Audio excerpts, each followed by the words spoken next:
আমি আজকে সেমাইয়ের লাড্ডু বানাবো আর সেমাইয়ের লাড্ডু আমার ছোট বোন খুবই পছন্দ করে। তো আমি রেসিপিটা শেয়ার করছি আপনাদের সাথে। আমি এখানে 2 রকমের লাচ্ছা সেমাই নিয়েছি। আমি প্রায় 25 থেকে 30টার মতো বানাবো, সেজন্য আমি অনেকগুলা সেমাই নিয়েছি, প্রায় 2 প্যাকেটের মতো। তো এগুলাকে আমি আবার একটু ঘিতে ভেজে নিচ্ছিলাম আর হালকা করে ঘিতে সবগুলা সেমাই আমি ভেজে নিয়েছি।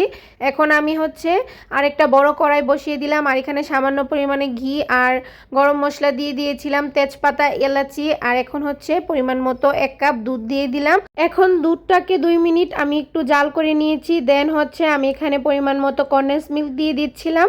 আমি চিনির পরিমাণ কম দিয়েছি 2 চামচের মতো, আর কনডেন্স মিল্ক বেশি দিয়েছি যাতে করে খেতেও ভালো লাগে আর ঘনত্বটাও বেশি হয়। তো এখানে একটু ঘন হওয়ার পরই আমি সবগুলা সেমাই দিয়ে দিচ্ছিলাম।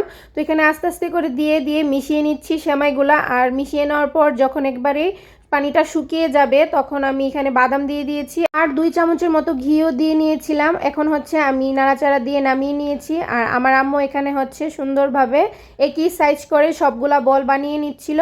আপনারা চাইলে এখানে আরো অনেক রকমের বাদাম তারপর কিশমিশও দিতে পারেন। তো আমি এখানে আবার সুন্দরের জন্য এন্ড ক্রাঞ্চিনেস আসবে সেই জন্য আর কি আমি উপরে আবার বলগুলাতে কোট করে নিচ্ছিলাম সেমাই দিয়ে। যে সেমাইগুলা আমি ভেজে নিয়েছিলাম ওইখান থেকে কিছু সেমাই রেখে দিয়েছি।